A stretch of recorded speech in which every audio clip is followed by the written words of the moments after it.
Muy bien, a partir de este momento vamos a dar comienzo entonces al panel y para ello vamos a conocer a los tres profesores que hoy nos acompañan. El profesor Marcelo Sena es especialista en Derecho Penal, profesor asociado Derecho Penal y Procesal de la UNNOVA, profesor adjunto de Derecho Penal II de la Universidad Nacional de La Plata, director del Departamento de Ciencias Económicas y Jurídicas de la UNNOVA. El profesor Miguel Berry es profesor titular de Derecho Constitucional de la Universidad Nacional de La Plata y de la UNNOVA, decano de la Facultad de Ciencias Jurídicas y Sociales, secretario de la Fiscalía de Estado de la Provincia de Buenos Aires. El profesor Pablo Petraglia es profesor adjunto de Derecho Público y Derecho Constitucional de la UNNOVA, director de la Escuela de Ciencias Económicas y Jurídicas de la UNNOVA, miembro de la Comisión Directiva del Colegio de Abogados del Departamento Judicial de Junín. Señoras y señores, a partir de este momento, los profesores tienen la palabra. Bueno, buenas tardes. En primer lugar, agradecerle al señor rector Jerónimo Anchil, al señor intendente en ejercicio, al señor Urañón, al señor intendente electo y a todos ustedes los que están aquí presentes, a la señora intendente, el hecho de habernos invitado, a la ex subsecretaria de Políticas Universitarias y vicerrectora de la Universidad Nacional del Noroeste, el hecho de habernos invitado y estar aquí presentes con tan dignos colegas que nos acompañan y un poco en la reformulación de lo que va a ser el planteo inicial que el doctor Contreras iba a abordar. Yo voy a empezar completando lo que muy, acertadamente dijo el intendente de Urañona de cómo fue el proceso político que llevó a cabo la reforma constitucional de 1994 y qué sucedía en la Argentina en 1983 a diferencia de lo que sucedía en el resto de América Latina. A diferencia de lo que sucede en el resto de los países de América Latina en 1983, voy a ir cortito, no se preocupen, no voy a hacer una historia muy larga. En 1983, ¿qué sucede? La Argentina entra en un proceso que implica una transición de ruptura. A diferencia de todos los que son los países latinoamericanos que componen nuestro vecindario y el resto de América del Sur en la salida de lo que va a ser la doctrina de la seguridad nacional, Argentina sale en una transición de ruptura. Esto nos va a diferenciar fundamentalmente de Brasil, que el partido Arena ponía al vicepresidente de Tancredo Neves, que luego fue presidente, que fue Sarney, que era un acuerdo con los militares.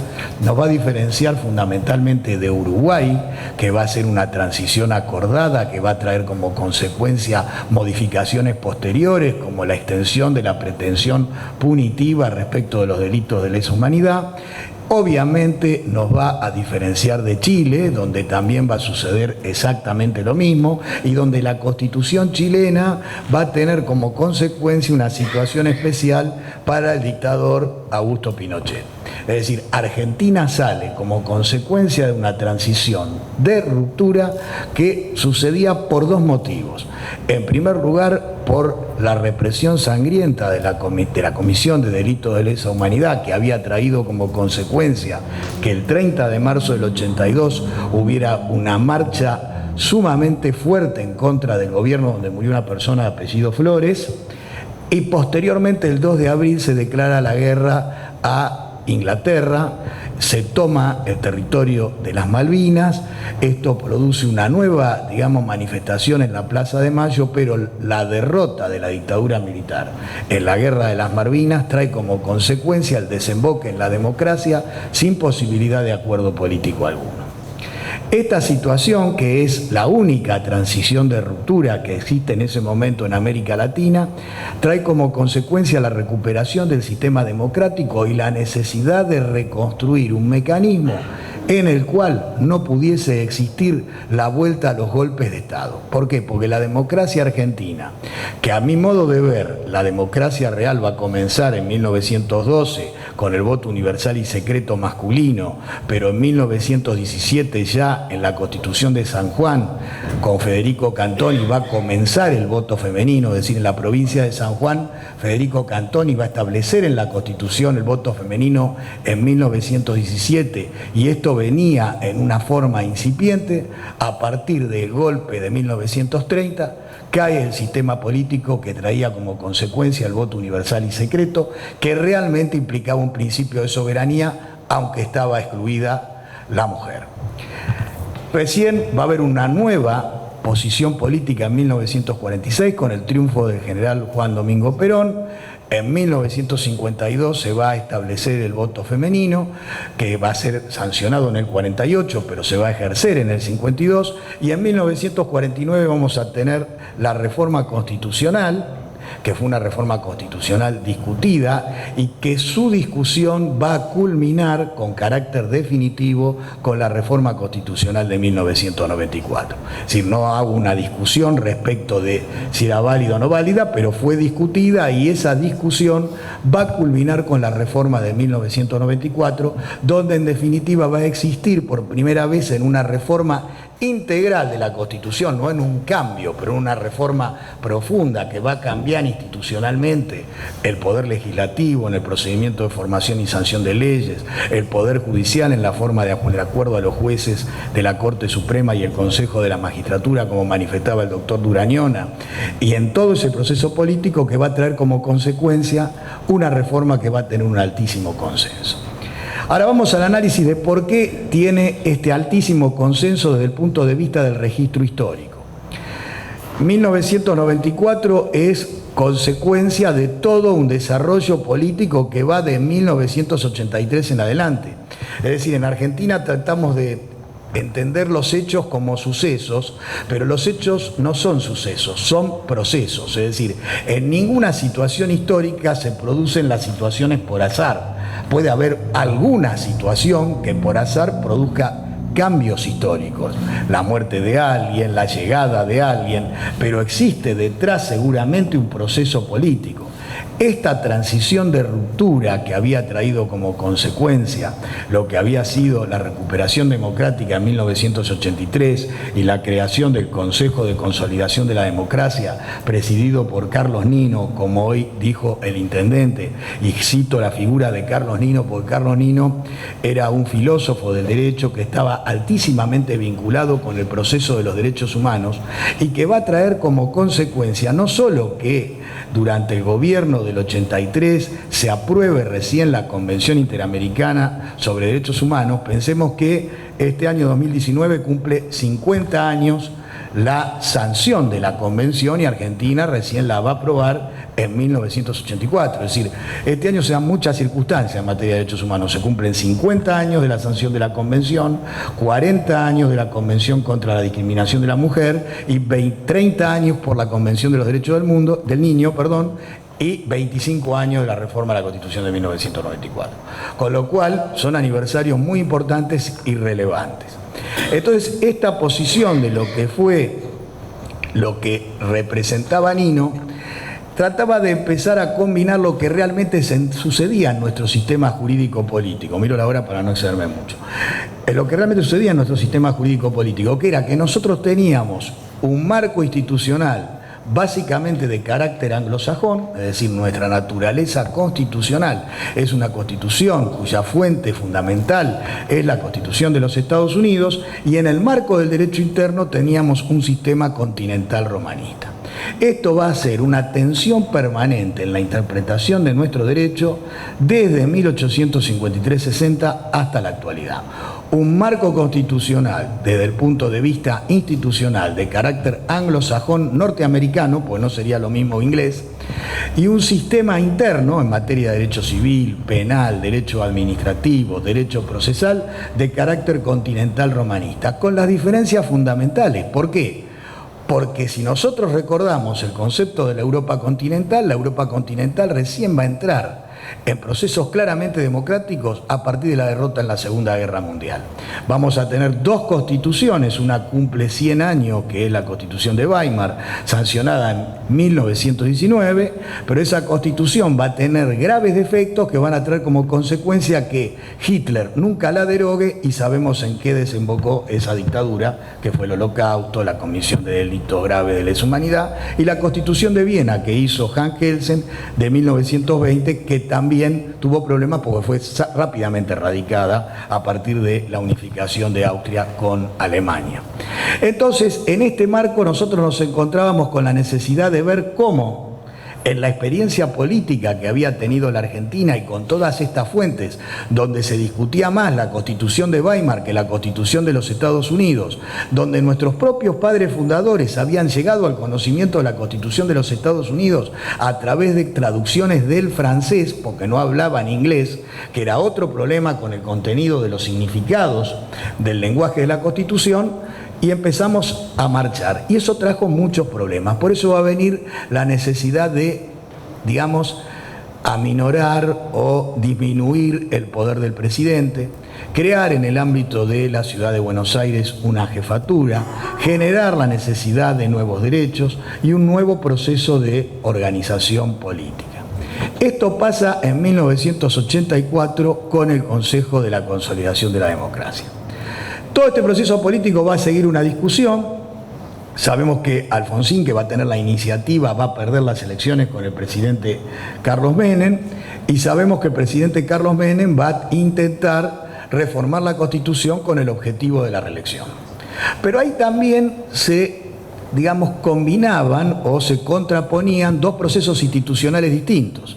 El presidente Carlos Menem tenía una concepción muy fuerte del Poder Ejecutivo, una concepción personalizada respecto del Poder Ejecutivo, es decir, vale recordar lo que era la campaña, decía síganme, es decir, no era una campaña que expresara un concepto institucionalista, sino un concepto de, digamos, seguir al caudillo, por decirlo con lo que es la historia argentina. Y por otro lado, había un concepto de carácter republicanista de tipo liberal igualitario o socialdemócrata, como se pueda querer identificar. Desde el punto de vista de la naturaleza económica del otro modelo, había un modelo de carácter de librecambismo. Digo librecambismo porque el liberalismo es un sistema político, no un sistema económico, y el capitalismo es un sistema económico dentro del cual está el librecambismo. Para que entendamos los términos, cuando utilizo el término liberalismo lo uso desde el punto de vista político y no económico. Yo me identifico como liberal político, pero no capitalista liberal. Entonces, ante estas consecuencias se llega al acuerdo político que vamos a tener en 1994, más allá de lo que fueron las distintas tensiones que se generaron, que algunos autores en los Estados Unidos lo miden por el dilema del prisionero, cuando se hace, digamos, ese acuerdo que se vota todo un paquete atado. ¿Por qué el dilema del prisionero? Porque era tan fuerte la desconfianza que existía entre Alfonsín y Menem, que la única manera de garantizar que determinadas instituciones salieran era votando la reelección del presidente.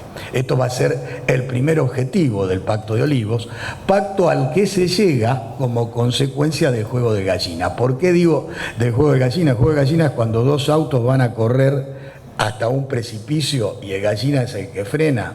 Bueno, en el juego de gallina, ¿qué pasaba? Menem amenazaba con un plebiscito, y si ese plebiscito realmente se realizaba, seguramente iba a ganar e íbamos a caer en la misma discusión que teníamos respecto a la Constitución del 49. Es decir, si era la necesidad de 2/3 de los miembros totales o 2/3 de los miembros presentes.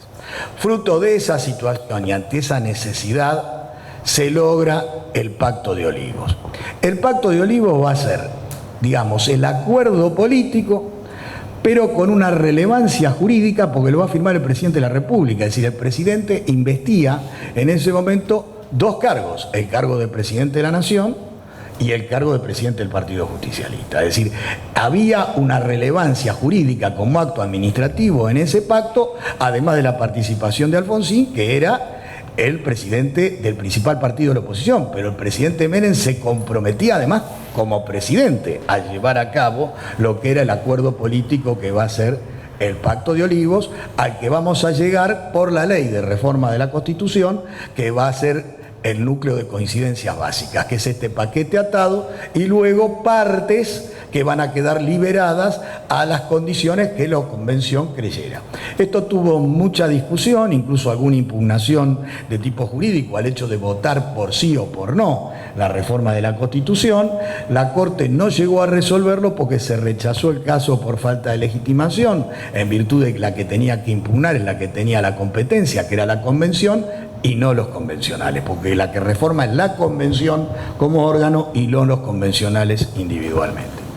Y así, digamos, con todas esas dificultades, llegamos a lo que es, desde mi punto de vista, una gran Constitución.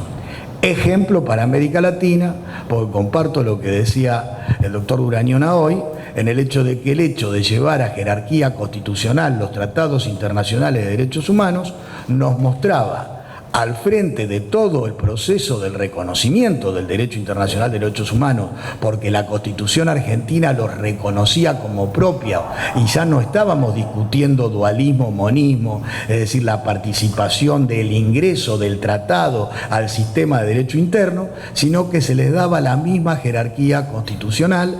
Y aparte, una parte que dice esa norma, que va a ser en las condiciones de su vigencia, va a traer actualmente en la doctrina prácticamente un acuerdo de carácter general. El inciso 22 dice que estos tratados se llevan a jerarquía constitucional y dice en las condiciones de su vigencia. Entonces se va a discutir qué es las condiciones de su vigencia. Y las condiciones de su vigencia va a entender la doctrina y también la Corte Suprema de la Nación, básicamente, finalmente, en un caso importante que va a ser Carranza-Latrubese, donde va a entender que hasta las recomendaciones de la Comisión Interamericana de Derechos Humanos son vinculantes. Va a traer como consecuencia que se interprete que las interpretaciones de la Corte Interamericana son las que determinan el alcance de la interpretación en el derecho interno. Y esto va a traer como consecuencia que la Corte Interamericana, en un caso muy conocido que va a ser trabajadores cesados del Congreso con Perú, diga que todos los operadores jurídicos controlan la convencionalidad. Y por todos los operadores jurídicos entendemos todos los operadores del Estado. De allí que va a haber un caso muy notorio en una resolución del registro de las personas de la provincia de Buenos Aires, en la ciudad de La Plata, donde 3 personas de un matrimonio del mismo sexo, de 2 mujeres, un matrimonio igualitario, con un hombre que es donador del semen para generar el embrión, se genera el embrión y se implanta el embrión en otra mujer que no es la donadora del óvulo. Entonces se planteaba el problema de que conforme el 558 del Código Civil y Comercial, me refiero no al de Vélez Sarsfield, sino al actual, solamente existen 2 relaciones filiales, padre y madre. Y aquí había 3 personas que querían ser padres, es decir, padre y madre, ¿no es cierto? Es decir, 3 personas, ya no existía la posibilidad de 2. Y el registro de las personas va a inscribir con 3 apellidos al niño, es decir, con el apellido del matrimonio igualitario de las 2 mujeres, sumado el apellido del donador del semen para el embrión. Es decir, que sin declarar la inconvencionalidad, lo inaplicó por inconvencional al artículo. Esto muestra cómo las interpretaciones de la Corte Interamericana, en el sentido de que todos los operadores jurídicos pueden controlar que los derechos humanos sean garantizados, esto no es que esté en el tratado, la interpretación de la Corte trae como consecuencia que los derechos se vayan desenvolviendo rápidamente en el proceso social. Y esto es gracias a ese resultado que implicó llevar a dotar de rango constitucional a los tratados internacionales sobre derechos humanos. Luego creo que, aquí me voy a diferenciar un poco de lo que decía el intendente, el Consejo de la Magistratura era una institución creada con muy acertado criterio para los jueces inferiores, es decir, se discutía porque se había tomado esa institución con el objetivo de garantizar una mayor independencia del Poder Judicial. Por lo que voy a disentir es en el tema de independencia, no en el tema del Consejo de Magistratura. Entonces, el punto que se planteaba era que había que garantizar algún mecanismo. Se tomó el modelo español de Consejo de la Magistratura. Lo cierto es que el modelo español, el juez español no controla la constitucionalidad y el juez argentino controla la constitucionalidad porque cualquier juez en la Argentina, aunque sea un juez de paz, puede declarar la inconstitucionalidad de una norma. Entonces se injertó un sistema no propio del sistema anglosajón en un sistema de carácter anglosajón con toda la peligrosidad que ello trae como consecuencia, porque el juez español juzga conforme a las leyes y no sobre las leyes. El Tribunal Constitucional español juzga sobre las leyes. De lo que me iba a diferenciar un poco es el criterio de independencia. Yo creo que se ha también tergiversado el concepto, no lo digo que lo haya hecho usted, intendente, lo digo que lo ha hecho, por ahí mucho tiene que ver el periodismo. Es decir, el juez tiene que ser imparcial. Ese es el objetivo del juez. El juez es imparcial con relación a las partes. La independencia, que significa no dependencia, es decir, que no estoy subordinado salarialmente ni jerárquicamente, es un presupuesto de la imparcialidad. Es decir, si yo estoy subordinado jerárquicamente o estoy subordinado salarialmente a una de las partes, no puedo ser imparcial. Ahora, ser imparcial no significa ser neutral. Nadie, ninguno de nosotros tiene neutralidad ideológica, que ahí sí, lo que quería era, me di cuenta que el concepto se comparte, pero me parecía necesario aclararlo. Si nosotros hablamos de aborto, por ejemplo, en este lugar, obviamente cada uno de nosotros va a tener una posición sensible sobre el tema. Y cada vez que proyectamos desde un gris oscuro hacia un gris claro las distintas situaciones que puede traer como consecuencia el aborto, si lo tipificamos como delito, si lo despenalizamos en general, si lo despenalizamos en algunos casos, si lo despenalizamos y además hacemos que su prestación sea gratuita, va a tener distintas posiciones ideológicas que van a afectar al juez, no a su independencia, no a su imparcialidad, sino a su neutralidad, porque la neutralidad, y esto creo que lo compartimos, no existe. Yo cuando estoy haciendo este relato, lo hago desde una visión. Otro profesor va a hacer el relato desde otra visión, porque los hechos relevantes que cada uno de nosotros va a tomar, al igual que el juez, van a ser los hechos relevantes que más significación nos generan conforme a nuestra visión del proceso social. Esto es para el historiador, para el literato y para el abogado cuando ejerce la función de juez o cuando ejerce la función de legislador o en cualquiera de esas circunstancias. Yo no voy a hacer voy a hacer un breve análisis de la parte que iba a hablar, pero ahora porque iba a hablar de otra cosa. Esto tuve que hablar como consecuencia de la ausencia del doctor Contreras. Creo que uno de los avances fundamentales no se da en la sala de máquinas de la Constitución, donde se avanza mucho.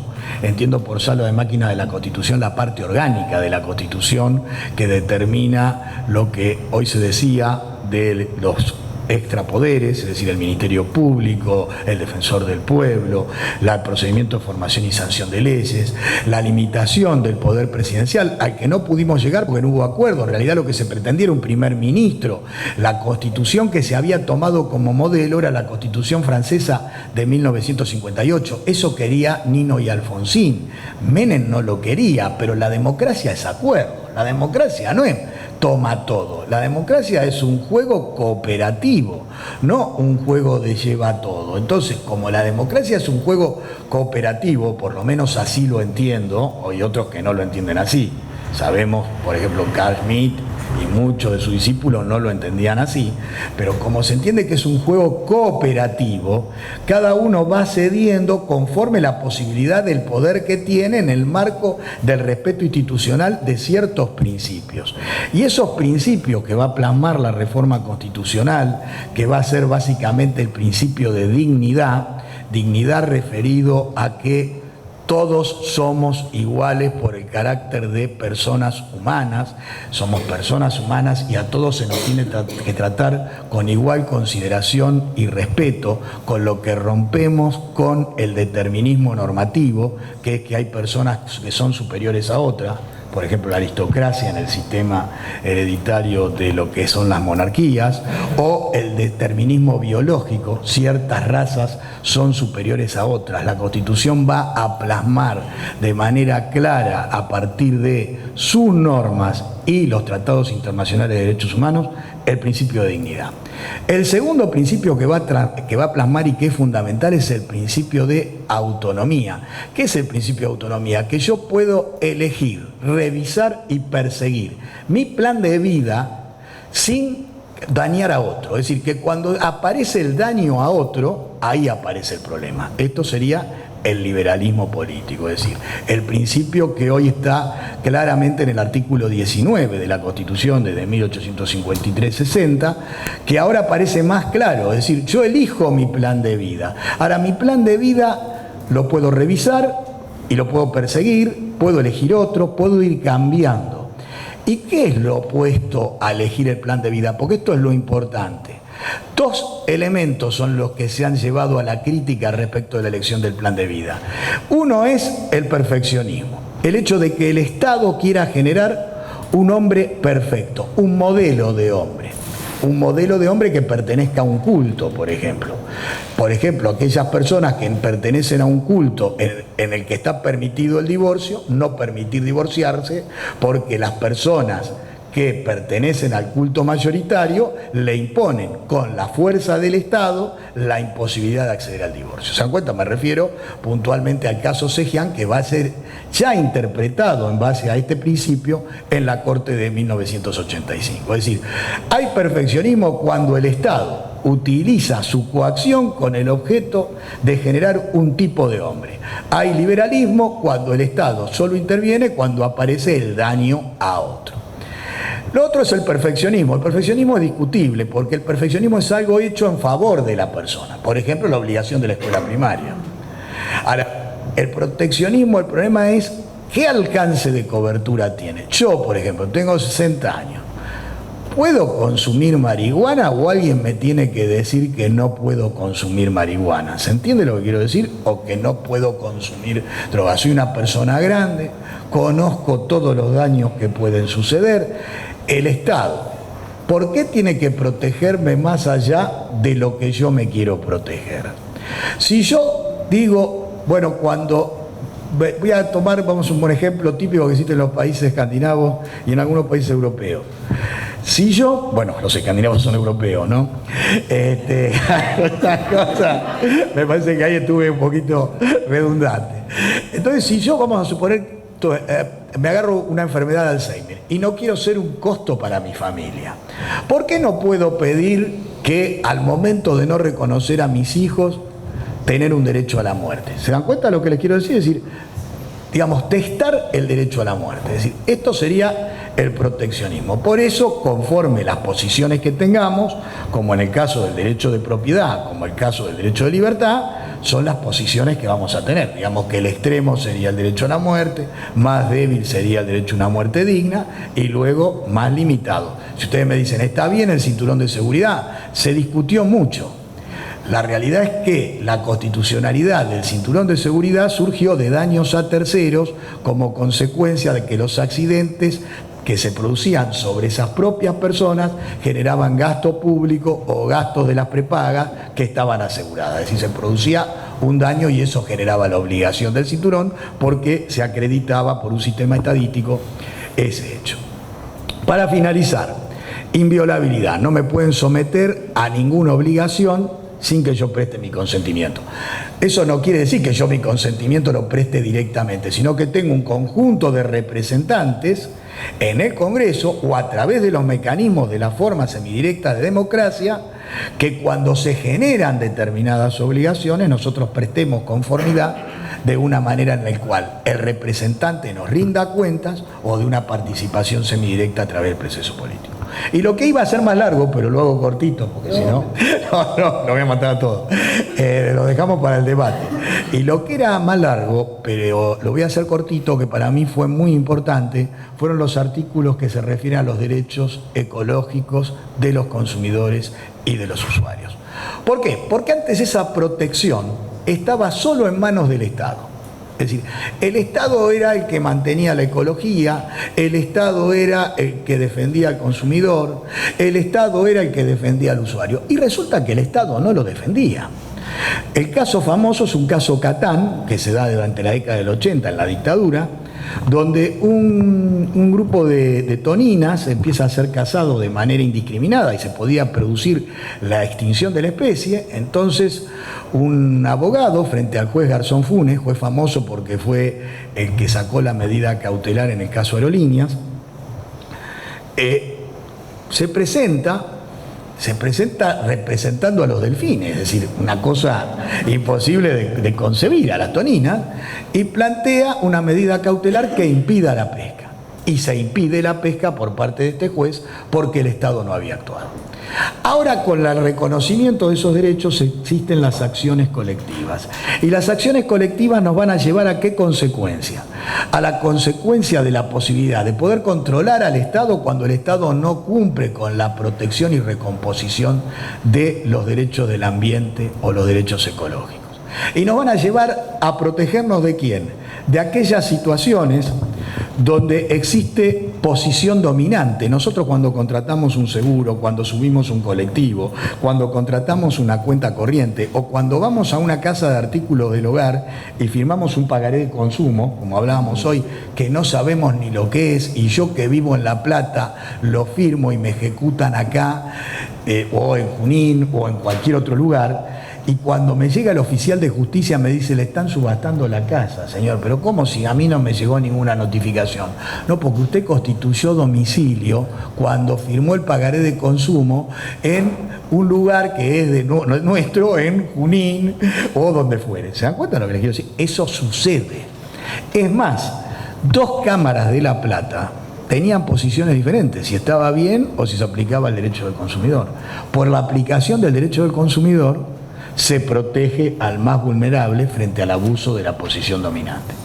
Y lo protegen las asociaciones, y lo protege el Ministerio Público, y lo protege el Defensor del Pueblo, y nosotros mismos en la Facultad de Ciencias Jurídicas y Sociales de la Universidad de La Plata tenemos clínicas jurídicas que también lo protegen. Y por último, ya esto termino, aparecen los derechos del usuario. Tenemos un famoso caso llevado a cabo por profesores de La Plata también, que es el caso CEPIS, que es el caso respecto al aumento de la tarifa de gas. El aumento de la tarifa de gas, el gobierno lo había hecho sin audiencia pública. Entonces el Poder Judicial revocó el aumento y obligó a que se hiciera la audiencia pública. 2 hechos de participación. La acción de CEPIS, que es un órgano no gubernamental, es decir, es una asociación que no tiene fines más allá de fines de cooperación civil. Y el otro es el hecho de que cuando aumentan las tarifas, el usuario tiene que participar en ese aumento. Por eso es muy importante el tema del amparo colectivo. Lo dejo para el debate después. Muchas gracias.